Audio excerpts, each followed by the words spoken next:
నమస్కారం Chittoor TV news కి స్వాగతం. ముందుగా ముఖ్యాంశాలు. కేంద్ర రాష్ట్ర ప్రభుత్వాలు రోడ్డు భద్రతపై ప్రత్యేక దృష్టి సారించి రహవీర్ కార్యక్రమాన్ని రూపొందించడం జరిగింది పేర్కొన్న చిత్తూరు జిల్లా ఉప రవాణా శాఖ అధికారి గంగా నిరంజన్ రెడ్డి. వ్యర్థాలను గృహాల వద్ద తడి పొడిగా వేరు చేయడంపై క్షేత్రస్థాయిలో అవగాహన కల్పించాలి పేర్కొన్న చిత్తూరు నగర కమిషనర్ నరసింహ ప్రసాద్. జాతీయ నులిపురుగుల నివారణ దినోత్సవం సందర్భంగా విద్యార్థులకు మొదటి విడత ఆల్బెండజోల్ మాత్రల పంపిణీ చేసిన తిరుపతి జిల్లా కలెక్టర్ వెంకటేశ్వర్. వార్తల్లోని వివరాలు.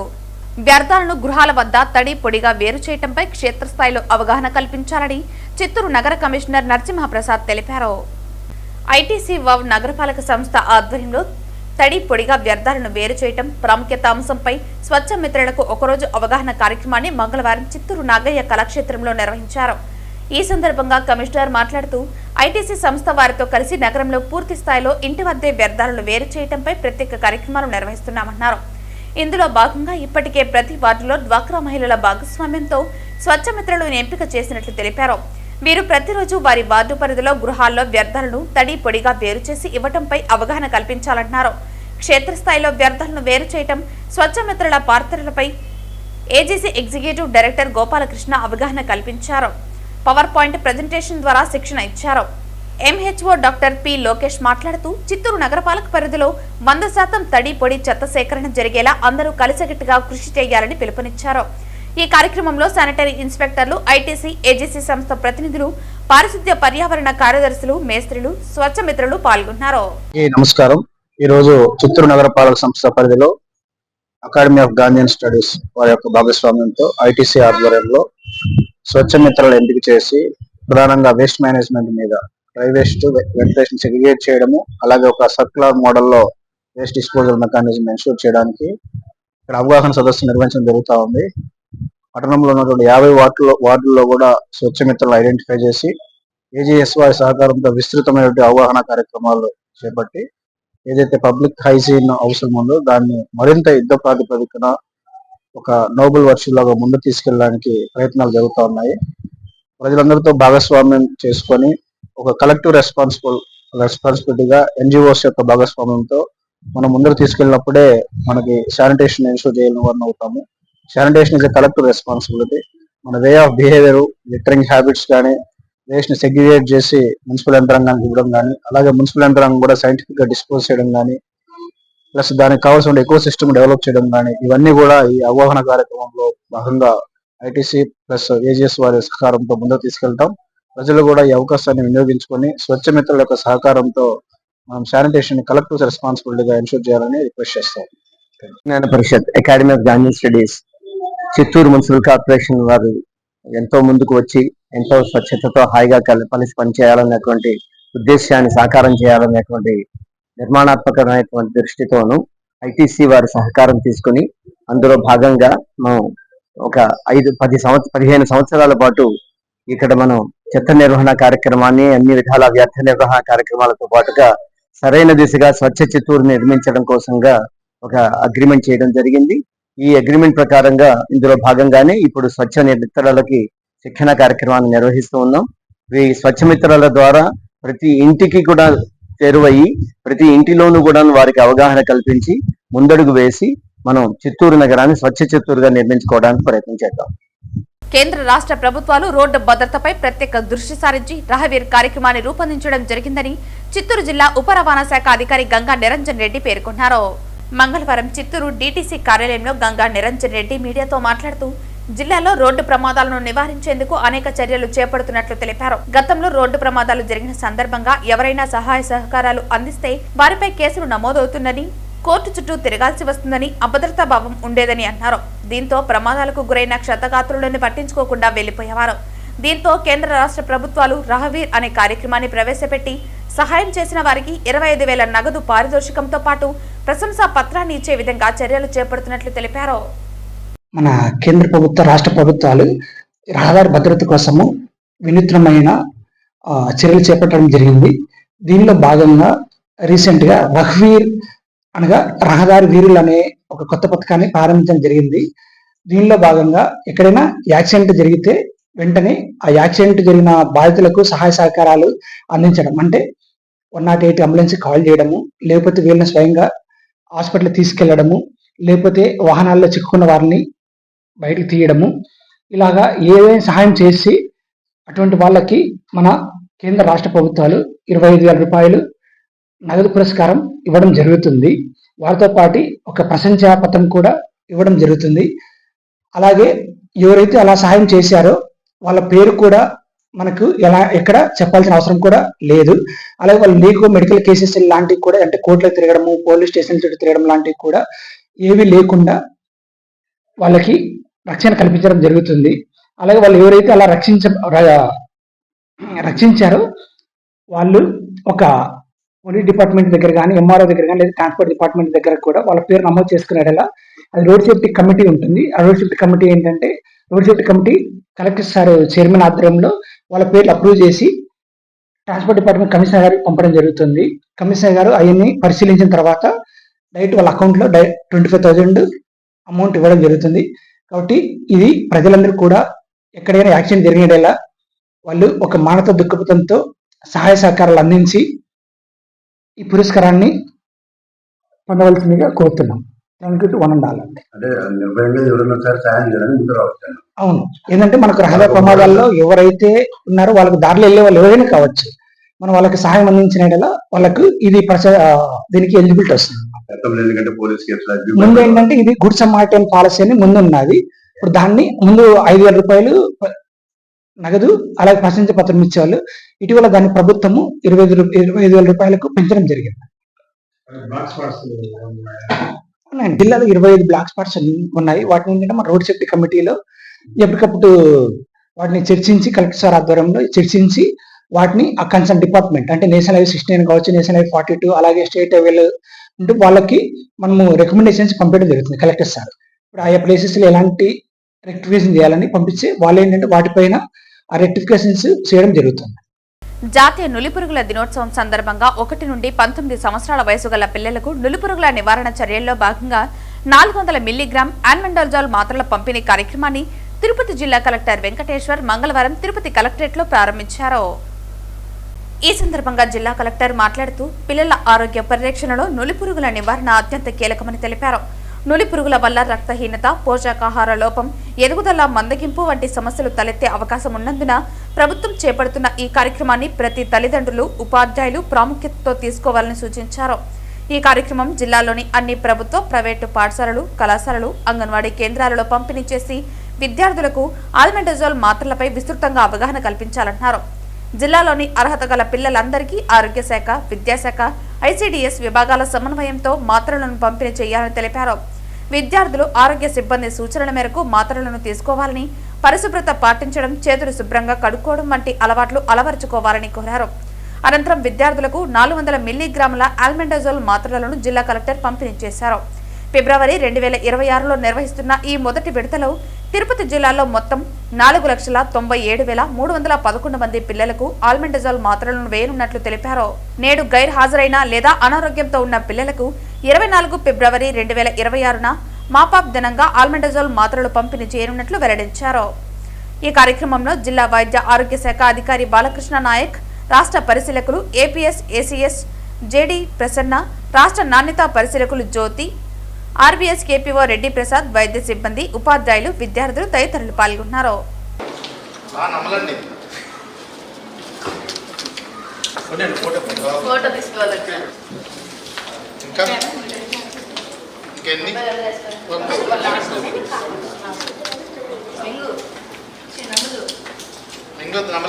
బీసీల సంక్షేమానికి తెలుగుదేశం పార్టీ ఆనాడు ఎన్టీఆర్ నుండి నేడు సీఎం చంద్రబాబు, లోకేష్లు కృషి చేస్తున్నారని బీసీ నేతలు జగన్నాథం, పెరుమాల్ మధులు టీడీపీని కొనియాడారు.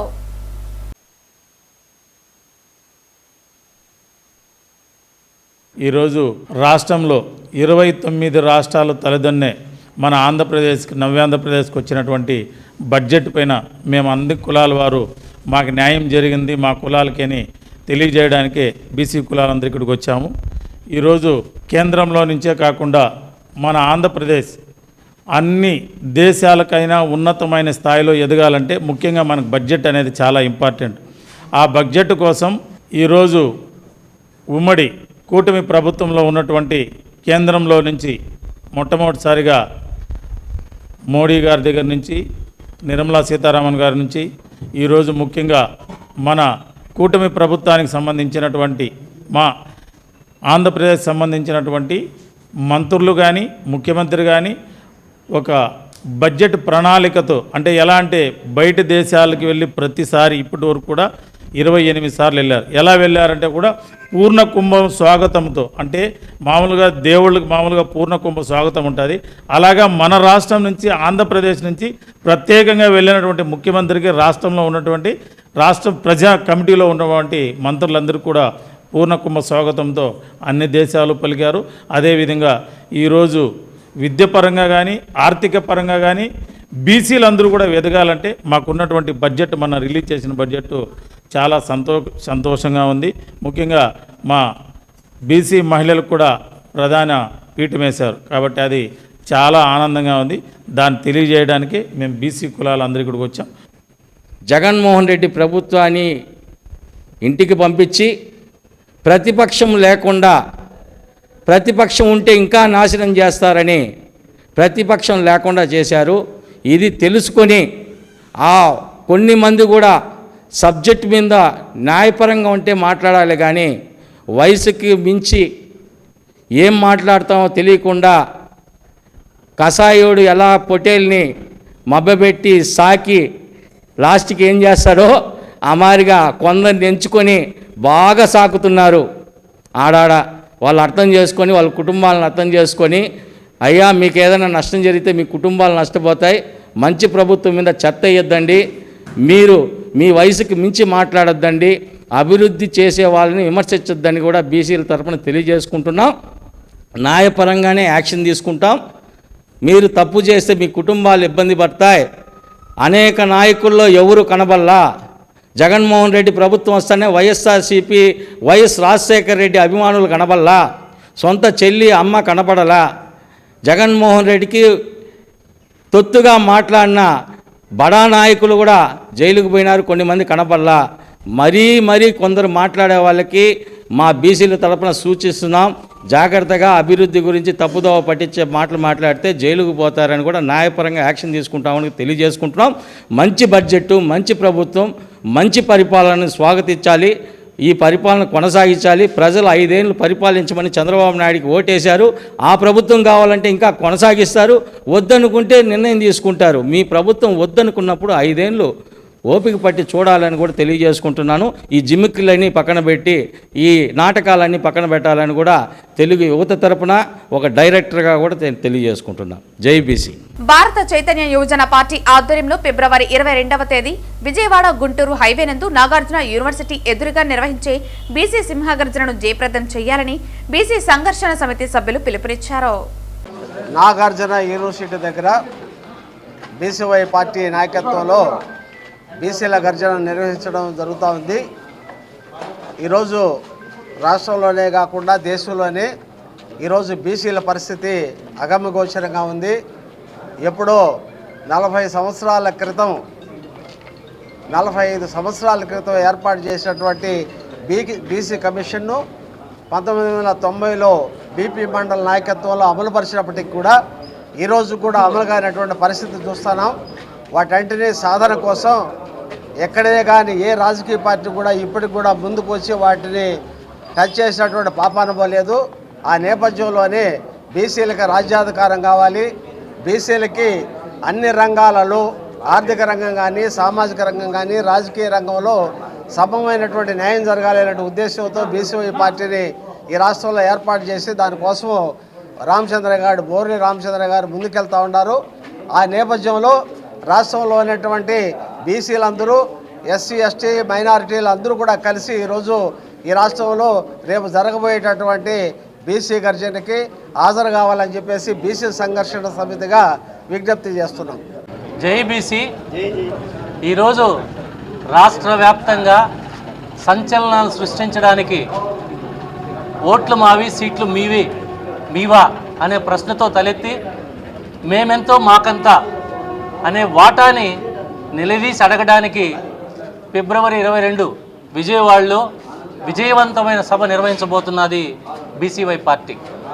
ఇది బీసీల పక్షాన పోరాడడానికి నాందిగా ఈరోజు మనం చూడవచ్చు.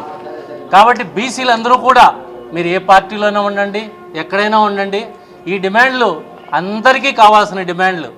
బీసీ చట్టానికి రక్షణ కావాలని, రాజధానిలో 1000 ఎకరాలతో బీసీలకు వాటా ఇవ్వాలని, అనేక రకాల సంస్కరణలకి ఈ సభ నాంది పలకబోతోంది. కాబట్టి బీసీలారా, ఎస్సీ ఎస్టీ మైనారిటీ అందరూ కలిపి ఈ సభను విజయవంతం చేస్తే భవిష్యత్తు మీది, మనది, మనందరిదనే పిలుపుకి బోడే రామచంద్ర యాదవ్ గారు దృఢ నిశ్చయంతో కమిటీలను కూడా ఫామ్ చేసి ఈరోజు మొత్తం రాష్ట్ర వ్యాప్తంగా విస్తృతంగా, రాష్ట్రమే కాదు ఇవాళ తెలంగాణలో కూడా కమిటీలు వేసి మొత్తం ముందుకెళ్తున్నారు. కాబట్టి బీసీలందరూ కూడా ఆలోచించేయండి. ఇంతకాలం అందరికీ సేవ చేశాం, ఇప్పుడు మనకు మనం సేవ చేసుకునే అవకాశం మన దగ్గరకు వచ్చింది. కాబట్టి మనందరం వినియోగించుకుంటే మీ భవిష్యత్తు మీ చేతుల్లో ఉంటుంది. కాబట్టి మీరందరూ కూడా ఆలోచన చేసి 22వ తారీఖు విజయవాడ సభని జయప్రదం చేయవలసిందిగా ప్రతి ఒక్కరిని కోరుకుంటూ, ఓం నమో వెంకటేశాయ. మేము బీసీ సంఘర్షణ సమితిగా మీకు విజ్ఞప్తి చేస్తున్నాం. తరపున బోడే రామచంద్ర యాదవ్ గారు బీసీ గర్జన ఏర్పాటు చేసి విజయవాడ నాగార్జున యూనివర్సిటీ ఎదురుగా 22వ తేదీ భారీ ఎత్తున నిర్వహిస్తున్నారు. దీనికి రాష్ట్రంలో ఉన్న బీసీ నాయకులందరూ సహకరించి, అలాగే తిరుపతి జిల్లా తరపున ప్రతి బీసీ నాయకుడు కంకణం కట్టుకొని ఈ సభని విజయప్రదం చేయాలని ఆశిస్తూ అఖిల భారత యాదవ్ మహాసంఘం ప్రచార కార్యదర్శిగా చాట మునిరాజా యాదవ్ నా పేరు. అందరూ కూడా తరలి వచ్చి జయప్రదం చేయాలని కోరుతున్నాం.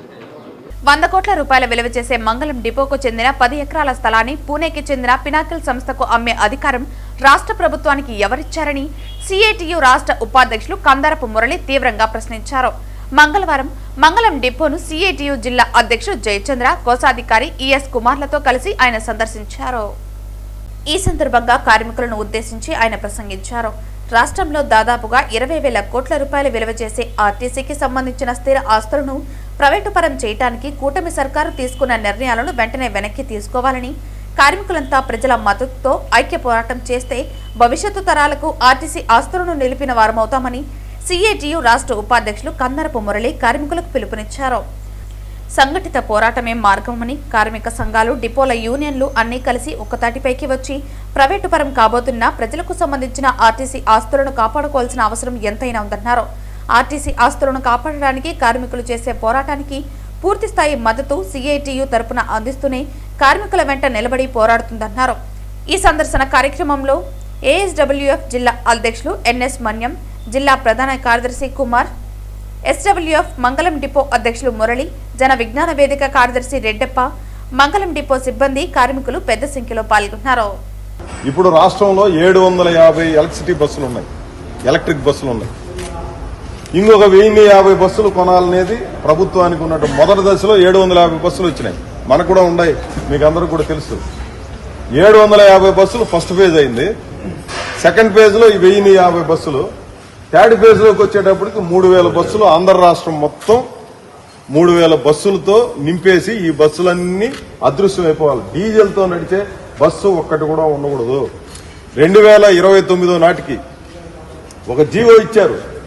24వ సంవత్సరంలో 88 జీవో నెంబర్ అది. ఆ జీవోలో 2029 నాటికి ఆంధ్ర రాష్ట్రంలో పర్యావరణం దెబ్బతినకుండా ఉండడం కోసం మొత్తం డీజిల్ బస్సు అనేది లేకుండా ఎలక్ట్రిసిటీ బస్సులతో నింపేయాలనేది ఆ జీవోలో ఉన్నటువంటి సారాంశం. ఆ ప్రయత్నం ప్రారంభమైంది.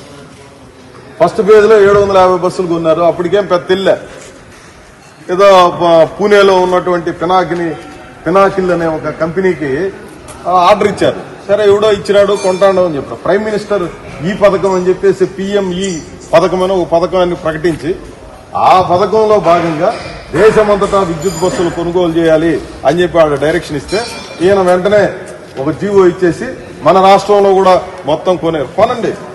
ఎవరు కొనాలా? ఆర్టీసీ కొనండి. ఆర్టీసీ కొంటే మేమంతా సమర్థిస్తాం.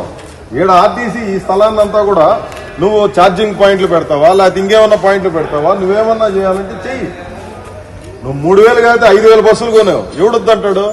ఎవడో పినాకిల్ అనే కంపెనీ పూణే వాడికి ఇచ్చారు కాబట్టి వాడంతా కూడా సప్లై చేస్తున్నాడు. కాబట్టి సప్లై చేస్తే వాడైనా కొనుక్కోమను స్థలము. ఆర్టీసీ స్థలాలు ఎందుకు ఇవ్వాలనేది మనం మాట్లాడుతున్నది. 20,000 కోట్ల రూపాయలు విలువ చేసే ఆర్టీసీ స్థలాలన్నింటినీ కూడా ఈ పినాకిల్ అనే కంపెనీకి అప్పజెప్పడం కోసం పథకం ప్రకారం ఇదంతా కూడా నిన్న మొన్నటి దాకా చెప్తా ఉంటే అది నిజమా కాదా రకరకాల అనుమానాలతో జనం అంతా ఉండేవాడు. ఇప్పుడు లేటెస్ట్ గా మొన్న ఒక సర్క్యులర్ ఇచ్చింది గవర్నమెంట్. 45 రోజుల్లో 4 డిపోల్ని పూర్తిగా ఖాళీ చేసి అక్కడ ఉన్నటువంటి స్టాఫ్ మొత్తాన్ని రకరకాల డిపోల్లో వాటిని సర్దుబాటు చేసి ఇది ఖాళీ చేసి పినాకిల్ కంపెనీకి అందించండి అనేది దాంట్లో సర్క్యులర్లో ఉన్న సారాంశం. అప్పుడు కానీ అర్థం కాల ఈ తీవ్రత చాలా మందికి. ఇది నిజమా అబద్ధమా అని చెప్పి అనుకుంటా ఉన్నారు చాలా మంది. మేము కూడా అంత సాహసం చేస్తుందా ప్రభుత్వం అని అనుకుంటాం. 4 డిపోలు, నెల్లూరు డిపో, విద్యాధరపురం అనే ఒక డిపో, అదే మాదిరి గుంటూరు డిపో, ఇక్కడ మంగళం డిపో, నెల్లూరు 1 డిపో, 2 డిపో. అంటే ఎవడిచ్చాడు మీకు ఈ అధికారము? ఇంకొక 6 గ్యారేజీల్లో సగం గ్యారేజీ వాడికి అప్పచెప్పాలంట. అంటే ఫస్ట్ ఫేజ్లో నువ్వు ఒక 12 డిపోల్ని పూర్తిగా కొంతమందికి ఇచ్చేసి మళ్ళా సగం ఇచ్చేసి ఎవడికి ఇస్తా ఉన్నాడు? ప్రభుత్వానికి ఏమైనా ఇస్తానారా? ఆర్టీసీకి ఇస్తానారా? ఆర్టీసీకి ఇస్తే మనందరూ సమర్థిద్దాం. ఆర్టీసీకి ఇచ్చేదేమో ఆర్టీసీదే కదా. కాబట్టి ఇక్కడైనా నువ్వెవడో ప్రైవేట్ కంపెనీ వాడికి ఇక్కడ ప్రజల సొత్తు. ఇది ఆర్టీసీ అంటే ప్రజల సొత్తు, కార్మికుల సొత్తు, ప్రభుత్వ సొత్తును దానం చేయడానికి ఎక్కడ మీకు హక్కు ఇచ్చారు? ఈ మధ్యలో విశాఖపట్నంలో మన ముఖ్యమంత్రి గారి తనయుడు మంత్రి లోకేష్ గారు చెప్తాడు, ఎకరా భూమి 99 పైసలకి ఇస్తామయ్యా, మా ఇష్టమయ్యా అని అంటాడు. మీ స్థలం అయితే ఇచ్చేయి. నారావారిపల్లిలో మీకేమైనా స్థలం ఉంటే మీరు ఇచ్చేయండి, లేదంటే ఇంకేమైనా మీకుంటే ఇచ్చేయండి. ప్రజల సంపదను మీరు ఇవ్వడానికి మీరెవరు? ఆర్టీసీ సంపదని ఆ పూనా కంపెనీకి ఇవ్వడానికి మీరెవరు? మీకేం సంబంధము? ఇది తప్పు అని చెప్పి చెప్తాను. వార్తలు ముగించే ముందు ముఖ్యాంశాలు మరోసారి. కేంద్ర రాష్ట్ర ప్రభుత్వాలు రోడ్డు భద్రతపై ప్రత్యేక దృష్టి సారించి రహవీర్ కార్యక్రమాన్ని రూపొందించడం జరిగింది పేర్కొన్న చిత్తూరు జిల్లా ఉప రవాణా శాఖ అధికారి గంగా నిరంజన్ రెడ్డి. వ్యర్థాలను గృహాల వద్ద తడి పొడిగా వేరు చేయడంపై క్షేత్రస్థాయిలో అవగాహన కల్పించాలి పేర్కొన్న చిత్తూరు నగర కమిషనర్ నరసింహప్రసాద్. జాతీయ నులిపురుగుల నివారణ దినోత్సవం సందర్భంగా విద్యార్థులకు మొదటి విడత ఆల్బెండజోల్ మాత్రల పంపిణీ చేసిన తిరుపతి జిల్లా కలెక్టర్ వెంకటేశ్వర్. ఈ వార్తలు ఇంతటితో సమాప్తం. తిరిగి వార్తల్లో మళ్ళీ కలుద్దాం. అంతవరకు సెలవు. నమస్కారం.